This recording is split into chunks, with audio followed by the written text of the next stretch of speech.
Hola hermanos, el día de hoy, 2 de junio del 2021, es miércoles de la novena semana del tiempo ordinario. No hay memoria obligatoria el día de hoy. Hoy es día de dos santos mártires muy importantes en Roma. Están incluidos dentro del canon romano, de la plegaria eucarística primera. Siempre se les menciona. San Marcelino y San Pedro. Ambos fueron martirizados, no sabemos mayor cosa de ellos, ¿ok? No sabemos cuándo nacieron, parece que los dos eran de origen romano, eso es lo que aparenta, lo que dice el martirologio jeronimiano. Eh, Marcelino era sacerdote, muy querido en la ciudad de Roma, muy, muy querido.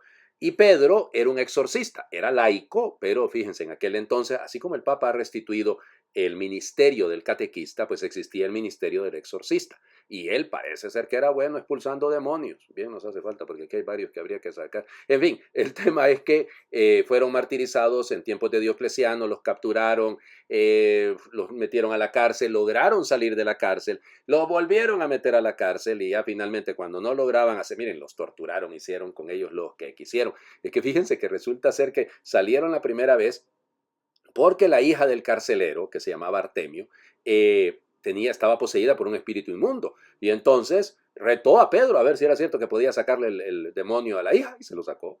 Y entonces por eso vino ahí la situación tan particular de que los lograron sacar. Luego los volvieron a meter, Artemio y toda su familia se convirtieron, también a ellos les va a pasar el martirio. Y luego los llevaron a un bosque cerca, los decapitaron. Primero dicen que los hicieron excavar la tumba donde ellos mismos iban a ser enterrados. El verdugo, el que les cortó la cabeza, luego se convirtió cristiano, contó dónde estaban enterrados y se lograron sacar las reliquias. Ahí se construyó luego una basílica que fue destruida, no me acuerdo, honestamente se me olvida, pero fue destruida por los bárbaros, no me acuerdo si eran los godos, en fin, pero total que destruyeron la basílica aquella que se había hecho originalmente, luego se va a andar a hacer otra nueva ahí en la Vía Lavicana. Y luego el detalle es este. Parece ser que en el siglo octavo las reliquias las trasladaron a Alemania. Sí, el Papa las mandó a Alemania y luego se van a recuperar en el siglo XV y ahí permanecen, como les digo, en esta pequeña basílica en la Vía Lavicana. Bueno, ya ven, los mártires. Seguimos teniendo tanto mártir y hay que saber perseverar, porque a algunos sin duda nos tocará dar la vida en nombre del Evangelio.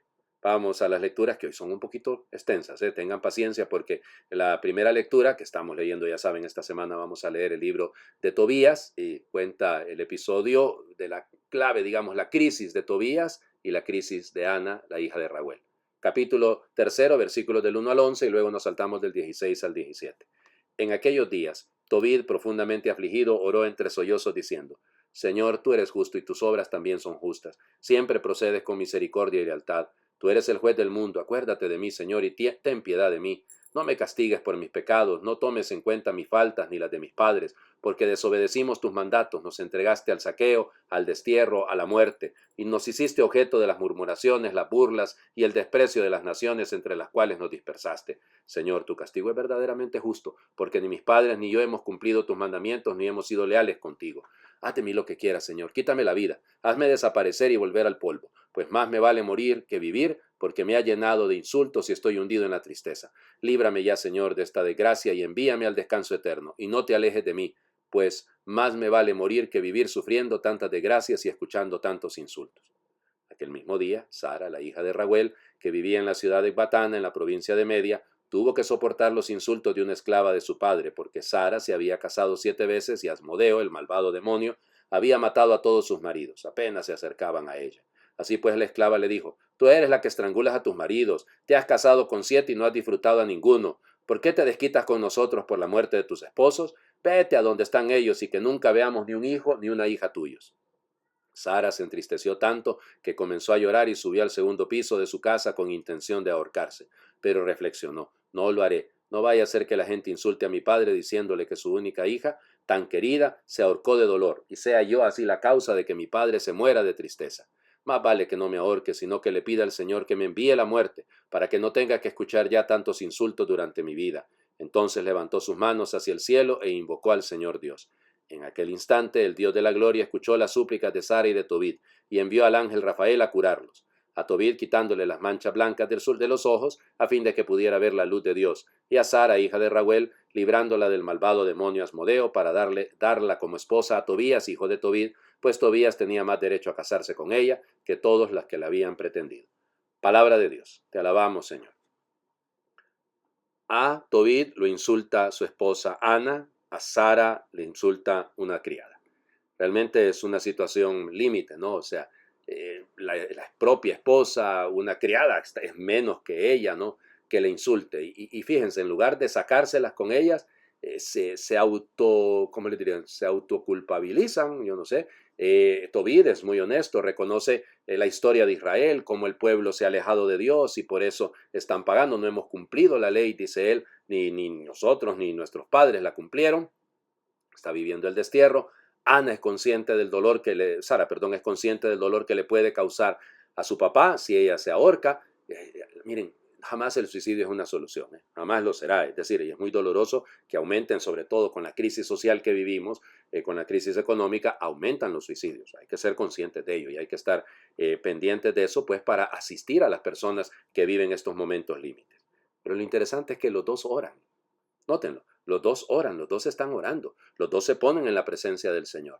A ver si nosotros cuando vivimos situaciones de crisis hacemos lo mismo. Si oramos al Señor o nos desesperanzamos. ¿En quién ponemos nuestra confianza? Claro, aquí hay en el fondo un suicidio asistido, digamos. Andan buscando que el Señor les quite la vida. Vamos, es el lenguaje poético, pero también evidente es un momento dolorosísimo. ¿Qué hace Dios? Interviene. Dios nunca deja de intervenir a nuestras oraciones cuando nacen del corazón. Cuando nacen de la billetera o nacen de los ijares, ahí sí no. Pero cuando nacen del corazón, Dios siempre las escucha. Vamos al Evangelio. Estamos llegando a los momentos ya difíciles. Recuerden que vamos a terminar esta semana de leer el Evangelio de Marcos, pues estamos llegando al final de él. Ya la próxima semana, el lunes, empezaremos a leer el Evangelio de Mateo. Bueno, vamos. Marcos capítulo 12, versículos del 18 al 27. En aquel tiempo fueron a ver a Jesús algunos de los saduceos, los cuales afirman que los muertos no resucitan, y le dijeron: Maestro, Moisés nos dejó escrito que si un hombre muere dejando a su viuda sin hijos, que la tome por mujer el hermano del que murió para darle descendencia a su hermano. Había una vez 7 hermanos, el primero de los cuales se casó y murió sin dejar hijos. El segundo se casó con la viuda y murió también sin dejar hijos. Lo mismo el tercero. Los 7 se casaron con ella y ninguno de ellos dejó descendencia. Por último, después de todos, murió también la mujer. El día de la resurrección, cuando resuciten de entre los muertos, ¿de cuál de los 7 será mujer? Porque fue mujer de los 7. Jesús les contestó: están en un error, porque no entienden las escrituras ni el poder de Dios. Pues cuando resuciten de entre los muertos, ni los hombres tendrán mujer, ni las mujeres marido, sino que serán como los ángeles del cielo. Y en cuanto al hecho de que los muertos resucitan, ¿acaso no han leído en el libro de Moisés aquel pasaje de la zarza en que Dios le dijo: yo soy el Dios de Abraham, el Dios de Isaac, el Dios de Jacob? Dios no es Dios de muertos, sino de vivos. Están pues muy equivocados. Palabra del Señor. Gloria a ti, Señor Jesús. Bueno, ya van, la semana pasada es el tema con los escribas, no con los escribas, sino con los miembros del Sanedrín. La semana, pues ayer era el conflicto con los fariseos que mandan una comisión, ¿se acuerdan? Den al César lo que es del César. Y ahora son los saduceos. Y Jesús va repartiendo allí, a cada uno lo va poniendo en su lugar, de una manera linda y preciosa. Es que no entienden las escrituras ni el poder de Dios. Ojo con esto, ni el poder de Dios. No entendemos a Dios. A veces somos tan leguleyos y tan cuadrados en nuestra manera de ver las cosas que se nos olvida el poder de Dios. Claro que yo sé que algunos maridos dirán: ay, pero este texto, padre, es tan precioso porque en el cielo ya no vamos a tener mujer. Perdón la broma, ¿no? Lo mismo pueden decir las esposas, claro. Lo que dice es que no se volverán a casar. O sea, no será un replicar la vida. Esto no es el mundo platónico. Vamos a ir al mundo de las ideas y entonces se repite: lo que aquí era sombra, allá va a ser realidad. No estamos en esas locuras, no. O sea, serán como ángeles. Cuidado, que no somos ángeles en el momento de nuestra muerte, o de nuestra resurrección mejor. No, somos como, pero no somos. Porque hay gente que cuando muere un ser querido le dicen eso, ¿no?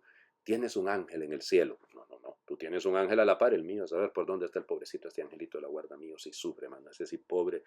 Ay, Dios mío. La hora a la que les pusieron la responsabilidad de ser mi compañero de vida. En fin, el tema es este, ¿no? No, serán como, no es que son, ¿ya? El proyecto de Dios. Dios es un Dios de vivos, no de muertos. Esa es la clave. Para Él todos viven. La esperanza de Dios en la vida. Estamos llamados a vivir en plenitud. Sara, Tobit, pues se quieren quitar la vida porque no le encuentran valor a la vida. Aquí es darle sentido a una vida futura, darle sentido a la vida eterna junto a Dios. No le pongamos categorías humanas al asunto. No entendemos el poder de Dios porque queremos poner a Dios a nuestro servicio, a nuestras medidas, y no colocarnos nosotros a las medidas de Él. Por ahí empieza la conversión. Hagamos oración. Gracias, Señor, porque al romper la piedra de tu sepulcro nos trajiste en las manos la vida verdadera. No solo un trozo más de esto que los hombres llamamos vida, sino la inextinguible, la zarza ardiendo que no se consume, la misma vida que vive Dios. Gracias por este gozo, gracias por esta gracia, gracias por esta vida eterna que nos hace inmortales. Gracias porque al resucitar inauguraste la nueva humanidad y nos pusiste en las manos esta vida multiplicada, este milagro de ser hombres y más, esta alegría de sabernos partícipes de un triunfo, este sentirnos y ser hijos y miembros de tu cuerpo de hombre y Dios resucitado. Amén. El Señor esté con ustedes. Le bendiga a Dios, que es Padre, Hijo y Espíritu Santo, y por intercesión de San Marcelino y San Pedro, esa bendición permanezca siempre con ustedes. Hoy comienza la novena al Sagrado Corazón de Jesús.